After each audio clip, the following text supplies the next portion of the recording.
ನಮಸ್ಕಾರ. ಒಂದು ರಾಜ್ಯ ಹಲವು ಜಗತ್ತುಗಳು ಅಂತ ನಮ್ಮ ಕರ್ನಾಟಕವನ್ನ ಸುಮ್ನೆ ಕರೆಯೋದಿಲ್ಲ.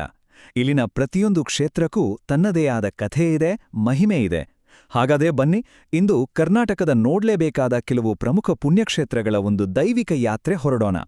ಅವುಗಳ ಹಿಂದಿನ ಸ್ಥಳಪುರಾಣ ಮತ್ತು ಮಹಿಮೆಯನ್ನ ವಿವರವಾಗಿ ತಿಳ್ಕೊಳ್ಳೋಣ. ಸರಿ, ನಮ್ಮ ಈ ಪಯಣದ ದಾರಿ ಹೇಗಿದೆ ಅಂತ ನೋಡೋಣ. ಮೊದಲು ಕರ್ನಾಟಕದ ದೈವಿಕ ಪರಂಪರೆಯ ಬಗ್ಗೆ ಒಂದು ಪುಟ್ಟ ಪರಿಚಯ. ಆಮೇಲೆ ಕರಾವಳಿ ತೀರದ ಪುಣ್ಯಕ್ಷೇತ್ರಗಳತ್ತ ನಮ್ಮ ಪ್ರಯಾಣ. ನಂತರ ಜ್ಞಾನದ ಪವಿತ್ರ ಭೂಮಿ ಶೃಂಗೇರಿಯ ದರ್ಶನ. ಕೊನೆಯದಾಗಿ ಈ ಕ್ಷೇತ್ರ ದರ್ಶನದಿಂದ ಆಗುವ ಮಹಿಮೆ ಏನು ಅಂತ ತಿಳಿದು ನಮ್ಮ ಈ ಯಾತ್ರೆಯನ್ನ ಮುಗಿಸೋಣ. ಮೊದಲಿಗೆ ಕರ್ನಾಟಕದ ದೈವಿಕ ಪರಂಪರೆಯ ಬಗ್ಗೆ ಮಾತಾಡೋಣ. ನೋಡಿ, ನಮ್ಮ ಈ ನಾಡಿನ ಇತಿಹಾಸ ಎಷ್ಟೋ ಶ್ರೀಮಂತವಾಗಿದೆ ಅಂದ್ರೆ, ಇಲ್ಲಿ ಆಳಿದ ಮೌರ್ಯರು, ಚಾಲುಕ್ಯರು, ಹೊಯ್ಸಳರು, ವಿಜಯನಗರದ ಅರಸರು ಇವರೆಲ್ಲ ಕೇವಲ ಸಾಮ್ರಾಜ್ಯಗಳನ್ನು ಕಟ್ಟಿದ್ದಲ್ಲ, ಅವರು ಕಟ್ಟಿದ ಒಂದೊಂದು ದೇವಾಲಯವೂ ಇಂದಿಗೂ ಜೀವಂತವಾಗಿವೆ. ಅಲ್ಲಿನ ಕಲ್ಲುಗಳು ಕೂಡ ಪ್ರಾಚೀನ ದಂತಕಥೆಗಳನ್ನು, ನಮ್ಮ ಜನರ ಆಳವಾದ ನಂಬಿಕೆಗಳನ್ನು ಸಾರಿ ಸಾರಿ ಹೇಳ್ತೀವಿ ಅಲ್ವಾ? ಸರಿ, ನಮ್ಮ ಯಾತ್ರೆ ಈಗ ಹೊರಡೋದು ಪಶ್ಚಿಮದ ಕಡೆಗೆ, ಅರಬ್ಬಿ ಸಮುದ್ರದ ತೀರಕ್ಕೆ. ಅಲ್ಲಿನ ಅಲೆಗಳ ಸದ್ದು ಕೇಳಿಸ್ತಿದ್ಯಾ? ಆ ಅಲೆಗಳ ಸದ್ದಿನ ಜೊತೆಗೆ ಬೆರೆತು ಹೋಗಿರುವ ಪ್ರಾಚೀನ ಕಥೆಗಳನ್ನು ಹೊತ್ತ ಎರಡು ಪ್ರಮುಖ ಪುಣ್ಯಕ್ಷೇತ್ರಗಳನ್ನು ನೋಡೋಣ ಬನ್ನಿ. ನಮ್ಮ ಮೊದಲ ನಿಲ್ದಾಣ ಗೋಕರ್ಣ. ಇದು ಸುಮಾರು 4ನೇ ಶತಮಾನದಷ್ಟು ಹಳೆಯದಾದ ಮಹಾಬಲೇಶ್ವರ ದೇವಾಲಯಕ್ಕೆ ಮನೆ. ಇಲ್ಲಿರೋದು ಬರೀ ಒಂದು ಶಿವಲಿಂಗ ಅಂತ ಅಂದ್ಕೋಬೇಡಿ. ಇದು ಸಾಕ್ಷಾತ್ ಶಿವನ ಆತ್ಮವೇ ಆದ, ಅವನ ಚೈತನ್ಯವೇ ಆದ ಪವಿತ್ರ ಆತ್ಮಲಿಂಗ. ಇದರ ಕಥೆಯೇ ಬಹಳ ರೋಚಕ. ಹಾಗಾದ್ರೆ ಏನಿದು ಆತ್ಮಲಿಂಗದ ಕತೆ? ನೋಡಿ, ಲಂಕಾಧಿಪತಿ ರಾವಣ ತನ್ನ ತಾಯಿಗಾಗಿ ಶಿವನನ್ನೇ ಮೆಚ್ಚಿಸೋಕೆ ಅಂತ ಕಠೋರ ತಪಸ್ಸು ಮಾಡ್ತಾನೆ. ಶಿವ ಪ್ರತ್ಯಕ್ಷನಾದಾಗ ಅವನ ಆತ್ಮಲಿಂಗವನ್ನೇ ವರವಾಗಿ ಕೇಳ್ತಾನೆ. ಶಿವನೂ ಸರಿ ಅಂತ ಕೊಡ್ತಾನೆ, ಆದರೆ ಒಂದೇ ಒಂದು ಕಂಡೀಷನ್: ಈ ಲಿಂಗವನ್ನ ಎಲ್ಲಿ ನೆಲದ ಮೇಲಿಡ್ತೀಯೋ ಅಲ್ಲೇ ಅದು ಸ್ಥಿರವಾಗ್ಬಿಡುತ್ತೆ, ಮತ್ತೆ ಎತ್ತೋಕ್ಕಾಗಲ್ಲ ಅಂತ. ಇದನ್ನು ತಡೆಯೋಕೆ ದೇವತೆಗಳೆಲ್ಲ ಸೇರಿ ಗಣೇಶನ ಸಹಾಯ ಕೇಳ್ತಾರೆ. ಆಗ ಗಣೇಶ ಒಂದು ಪುಟ್ಟ ಬಾಲಕನ ವೇಷದಲ್ಲಿ ಬಂದು, ರಾವಣ ಸಂಧ್ಯಾವಂದನೆ ಮಾಡಬೇಕಾದ್ರೆ ಲಿಂಗವನ್ನ ನಾನು ಹಿಡ್ಕೋತೀನಿ ಅಂತ ಹೇಳ್ತಾನೆ. ರಾವಣ ವಾಪಸ್ ಬರೋದರೊಳಗೆ ಗಣೇಶ ಆ ಆತ್ಮಲಿಂಗವನ್ನ ಗೋಕರ್ಣದ ನೆಲದ ಮೇಲಿಟ್ಬಿಡ್ತಾನೆ.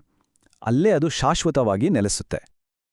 ಅಂದಾಗೆ ಈ ಊರಿಗೆ ಗೋಕರ್ಣ ಅಂತ ಹೆಸರು ಬಂದಿದ್ದು ಇದೇ ಕಥೆಯಿಂದ. ಲಿಂಗವನ್ನ ಕೆಳಗಿಟ್ಟ ಗಣೇಶ ಒಂದು ಹಸುವಿನ ರೂಪದಲ್ಲೇ ಭೂಮಿ ಒಳಗೆ ಹೋಗೋಕ್ ಶುರು ಮಾಡ್ತಾನೆ. ಕೋಪಗೊಂಡ ರಾವಣ ಓಡಿ ಬಂದು ಆ ಹಸುವಿನ ಕಿವಿಯನ್ನ ಗಟ್ಟಿಯಾಗಿ ಹಿಡ್ತಾನೆ. ಆದರೆ ಗಣೇಶ ಮಾಯಾಲಾಗ್ಬಿಡ್ತಾನೆ. ರಾವಣನ ಕೈಗೆ ಸಿಕ್ಕಿದ್ದು ಕೇವಲ ಗೋವಿನ ಕಿವಿ. ಅದಕ್ಕೆ ಈ ಜಾಗಕ್ಕೆ ಗೋಕರ್ಣ ಅಂತ ಹೆಸರು ಬಂತು. ಇಂಟ್ರೆಸ್ಟಿಂಗ್ ಅಲ್ವಾ?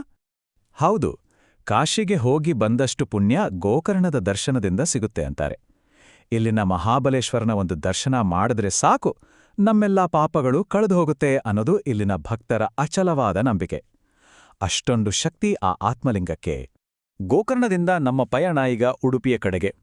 ಉಡುಪಿ ಅಂತಕ್ಷಣ ನೆನಪಾಗೋದು ಅಲ್ಲಿನ ಶ್ರೀಕೃಷ್ಣ ಮಠ. ಅಷ್ಟೇ ಅಲ್ಲ, ಅಲ್ಲಿನ ವಿಶಿಷ್ಟ ಪೂಜಾ ಪದ್ಧತಿಗಳು ಮತ್ತು ಜಗತ್ಪ್ರಸಿದ್ಧವಾದ ಉಡುಪಿ ಊಟ. ಬನ್ನಿ, ಕೃಷ್ಣನ ಸನ್ನಿಧಿಗೆ ಹೋಗೋಣ. ಇಲ್ಲಿನ ಕೃಷ್ಣನ ವಿಗ್ರಹ ಉಡುಪಿಗೆ ಬಂದ ಕಥೆ ಕೇಳಿದ್ರೆ ನಿಜಕ್ಕೂ ಆಶ್ಚರ್ಯ ಆಗುತ್ತೆ. ದ್ವಾರಕೆಯಿಂದ ಬರ್ತಿದ್ದ ಒಂದು ಹಡಗಿನಲ್ಲಿ ನಾವಿಕರು ತೂಕಕ್ಕಾಗಿ ಒಂದು ದೊಡ್ಡ ಶ್ರೀಗಂಧದ ಮುದ್ದೆಯನ್ನಿಟ್ಕೊಂಡಿದ್ರು. ಆದ್ರೆ ಅದು ಬರೀ ಮಣ್ಣಿನ ಮುದ್ದೆ ಆಗಿರ್ಲಿಲ್ಲ. ಮಲ್ಪೆ ಹತ್ರ ಸಮುದ್ರದಲ್ಲಿ ಬಿರುಗಾಳಿಗೆ ಸಿಕ್ಕಿ ಆ ಹಡಗು ಮುಳುಗೋ ಸ್ಥಿತಿಯಲ್ಲಿದ್ದಾಗ ಸಂತ ಶ್ರೀ ಮಧ್ವಾಚಾರ್ಯರು ಅದನ್ನ ರಕ್ಷಿಸ್ತಾರೆ. ಅದಕ್ಕೆ ಪ್ರತಿಯಾಗಿ ನಾವಿಕ ಆ ಮುದ್ದೆಯನ್ನೇ ಮಧ್ವಾಚಾರ್ಯರಿಗೆ ಕೊಡ್ತಾನೆ. ಮಧ್ವಾಚಾರ್ಯರು ಅದನ್ನ ಒಡೆದು ನೋಡಿದಾಗ ಅದರೊಳಗೆ ಬಾಲಕೃಷ್ಣನ ಸುಂದರ ವಿಗ್ರಹ ಇರುತ್ತೆ. ಅದನ್ನೇ ಅವರ 13ನೇ ಶತಮಾನದಲ್ಲಿ ಇಲ್ಲಿ ಸ್ಥಾಪನೆ ಮಾಡಿದ್ದು. ಉಡುಪಿಯಲ್ಲಿ ದರ್ಶನ ಪದ್ಧತಿಯೇ ಬಹಳ ವಿಶಿಷ್ಟ. ಇಲ್ಲಿ ದೇವರನ್ನ ನೇರವಾಗಿ ನೋಡೋ ಹಾಗಿಲ್ಲ, ಬದಲಿಗೆ 9 ರಂಧ್ರಗಳಿರುವ ನವಗ್ರಹ ಕಿಂಡಿಯ ಮೂಲಕವೇ ದರ್ಶನ ಮಾಡಬೇಕು. ಹಾಗೆಯೇ ಮತ್ತೊಂದು ಬಹಳ ಪ್ರಸಿದ್ಧವಾದ ಕಿಂಡಿ ಇದೆ, ಅದೇ ಕನಕನ ಕಿಂಡಿ. ಭಕ್ತ ಕನಕದಾಸರಿಗೆ ಜಾತಿಯ ಕಾರಣದಿಂದ ದೇವಸ್ಥಾನದ ಒಳಗೆ ಪ್ರವೇಶ ಕೊಡಲಿಲ್ಲ. ಆಗ ಅವರು ದೇವಸ್ಥಾನದ ಹಿಂಬದಿ ನಿಂತು ಕೃಷ್ಣನನ್ನ ಮನಮುರುಗಿ ಹಾಡಿ ಕರೀತಾರೆ. ಅವರ ಭಕ್ತಿಗೆ ಮೆಚ್ಚಿದ ಕೃಷ್ಣ ಪಶ್ಚಿಮಕ್ಕೆ ಮುಖ ಮಾಡಿದ್ದ ತನ್ನ ವಿಗ್ರಹವನ್ನೇ ತಿರುಗಿಸಿ ಗೋಡೆ ಒಡೆದು ಕನಕದಾಸರಿಗೆ ದರ್ಶನ ಕೊಡ್ತಾನೆ. ಆ ಪವಾಡ ನಡೆದ ಜಾಗವೇ ಇವತ್ತಿಗೂ ಕನಕನ ಕಿಂಡಿ ಅಂತ ಪ್ರಸಿದ್ಧವಾಗಿದೆ. ಸರಿ, ಕರಾವಳಿಯನ್ನ ಬಿಟ್ಟು ನಮ್ಮ ಯಾತ್ರೆ ಈಗ ಮಲೆನಾಡಿನ ಹಸಿರ ಮಡಿಲಿಗೆ ಸಾಗ್ತಿದೆ. ಪಶ್ಚಿಮ ಘಟ್ಟಗಳ ನಡುವೆ ತುಂಗಾ ನದಿಯ ದಡದಲ್ಲಿರೋ ಪ್ರಶಾಂತವಾದ ಪಟ್ಟಣ ಶೃಂಗೇರಿಗೆ. ಇದು ಬರೀ ಒಂದು ದೇವಸ್ಥಾನ ಇರೋ ಊರಲ್ಲ, ಇದು ಜ್ಞಾನದ ಅಧ್ಯಾತ್ಮದ ಒಂದು ದೊಡ್ಡ ಕೇಂದ್ರ. ಶೃಂಗೇರಿಯ ಪರಂಪರೆ ಶುರುವಾಗೋದು 8ನೇ ಶತಮಾನದಲ್ಲಿ ಸಾಕ್ಷಾತ್ ಶ್ರೀ ಆದಿಶಂಕರಾಚಾರ್ಯರಿಂದ. ಅವರು ಸ್ಥಾಪಿಸಿದ 4 ಪ್ರಮುಖ ಪೀಠಗಳಲ್ಲಿ ದಕ್ಷಿಣದ ಈ ಶಾರದಾ ಪೀಠವೇ ಮೊದಲನೇದು. ಅಂದಿನಿಂದ ಇಂದಿನವರೆಗೂ ಸಾವಿರಾರು ವರ್ಷಗಳಿಂದ ಇದು ಜ್ಞಾನ ಪರಂಪರೆಯನ್ನ ಮುಂದುವರಿಸಿಕೊಂಡು ಬಂದಿದೆ. ಇಲ್ಲಿ 14ನೇ ಶತಮಾನದಲ್ಲಿ ಕಟ್ಟಿದ ವಿದ್ಯಾಶಂಕರ ದೇವಾಲಯವಿದೆಯಲ್ಲ, ಅದು ವಾಸ್ತುಶಿಲ್ಪದ ಒಂದು ಅದ್ಭುತವೇ ಸರಿ. ನಾವು ಗೋಕರ್ಣ, ಉಡುಪಿ, ಶೃಂಗೇರಿ ಹೀಗೆ ಕೆಲವು ಕ್ಷೇತ್ರಗಳ ದರ್ಶನ ಮಾಡಿದ್ವಿ. ಆದ್ರೆ ಯಾಕೆ? ಲಕ್ಷಾಂತರ ಭಕ್ತರನ್ನ ಈ ಕ್ಷೇತ್ರಗಳಿಗೆ ಸೆಳೆಯುವ ಆ ಶಕ್ತಿ ಏನು? ಪ್ರತಿಯೊಂದು ಕ್ಷೇತ್ರದ ದರ್ಶನಕ್ಕೂ ಒಂದು ನಿರ್ದಿಷ್ಟ ಮಹಿಮೆ ಇದೆ ಅಂತಾರೆ. ಹಾಗಾದ್ರೆ ಆ ಮಹತ್ವ ಏನು? ಯಾವ ದೇವಸ್ಥಾನಕ್ಕೆ ಹೋದ್ರೆ ಯಾವ ಪ್ರಯೋಜನ ಸಿಗುತ್ತೆ? ತಿಳ್ಕೊಳ್ಳೋಣ ಬನ್ನಿ. ನೋಡಿ, ಪ್ರತಿಯೊಂದು ಕ್ಷೇತ್ರಕ್ಕೂ ತನ್ನದೇ ಆದ ವಿಶೇಷತೆ. ಉದಾಹರಣೆಗೆ, ಕುಕ್ಕೆ ಸುಬ್ರಹ್ಮಣ್ಯಕ್ಕೆ ಹೋದ್ರೆ ಎಲ್ಲಾ ರೀತಿಯ ನಾಗದೋಷಗಳಿಂದ ಮುಕ್ತಿ ಸಿಗತ್ತೆ ಅನ್ನೋದು ಬಲವಾದ ನಂಬಿಕೆ. ಅದೇ ರೀತಿ ಗೋಕರ್ಣಕ್ಕೆ ಹೋಗೋದು ಆ ಸರ್ವಶಕ್ತ ಆತ್ಮಲಿಂಗದ ದರ್ಶನ ಪಡೆದು ಅದರ ಅಪಾರ ಅನುಗ್ರಹಕ್ಕೆ ಪಾತ್ರರಾಗೋಕೆ. ಉಡುಪಿಯ ಕೃಷ್ಣನ ದರ್ಶನವಾದರೆ ಅದು ನಮ್ಮಲ್ಲಿ ನಿಸ್ವಾರ್ಥ ಭಕ್ತಿಯನ್ನ ಹೆಚ್ಚಿಸುತ್ತೆ. ಇನ್ನು ಜ್ಞಾನ, ವಿದ್ಯೆ ಬೇಕು ಅನ್ನೋರು ಶೃಂಗೇರಿಯ ಶಾರದಾಂಬೆ ಆಶೀರ್ವಾದ ಪಡೆಯೋಕೆ ಹೋಗ್ತಾರೆ. ಹೀಗೆ ಪ್ರತಿಯೊಂದಕ್ಕೂ ಒಂದೊಂದು ಮಹತ್ವ. ಇವತ್ತು ನಾವು ನೋಡಿದು ಕರ್ನಾಟಕದ ಸಾವಿರಾರು ಪುಣ್ಯಕ್ಷೇತ್ರಗಳಲ್ಲಿ ಕೆಲವನ್ನು ಮಾತ್ರ. ಇದೊಂದು ಸಣ್ಣ ಝಲಕಷ್ಟೇ. ಇಲ್ಲಿ ಪ್ರತಿಯೊಂದು ಕ್ಷೇತ್ರವೂ ತನ್ನದೇ ಆದ ಒಂದು ಜಗತ್ತು, ತನ್ನದೇ ಆದ ಒಂದು ಅದ್ಭುತ ಕಥೆಯನ್ನ, ಮಹಿಮೆಯನ್ನ ಇಟ್ಕೊಂಡಿದೆ. ಈ ದಾರಿಯ ಅಂತ್ಯ ಮತ್ತೊಂದು ಪಯಣದ ಆರಂಭ ಅಷ್ಟೇ. ಒಂದು ಕ್ಷಣ ಯೋಚನೆ ಮಾಡಿ, ಈ ಸಾವಿರಾರು ವರ್ಷಗಳ ಹಳೆ ಕಲ್ಲುಗಳಿಗೆ ಮಾತು ಬಂದಿದ್ರೆ ನಂಬಿಕೆ, ಪವಾಡ, ಭಕ್ತಿಯ ಇನ್ನೆಂತೆಂಥ ಕಥೆಗಳನ್ನ ಹೇಳ್ತಿದ್ವೋ ಅಲ್ವಾ?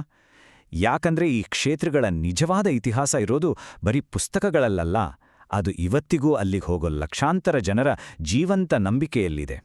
ಇದೇ ರೀತಿ ಇನ್ನೂ ಹಲವಾರು ದೈವಿಕ ಯಾತ್ರೆಗಳನ್ನ ಮಾಡೋಣ, ಅವುಗಳ ಹಿಂದಿರೋ ಅದ್ಭುತ ಸ್ಥಳ ಪುರಾಣಗಳನ್ನ ತಿಳ್ಕೊಳ್ಳೋಣ ಅಂದ್ರೆ ನಮ್ಮ ಈ ಪ್ರಯತ್ನಕ್ಕೆ ನಿಮ್ಮ ಪ್ರೋತ್ಸಾಹ ಬೇಕು. ದಯವಿಟ್ಟು ನಮ್ಮ ಚಾನಲ್ಗೆ ಸಬ್ಸ್ಕ್ರೈಬ್ ಮಾಡೋ ಮೂಲಕ ಬೆಂಬಲಿಸಿ. ಧನ್ಯವಾದಗಳು.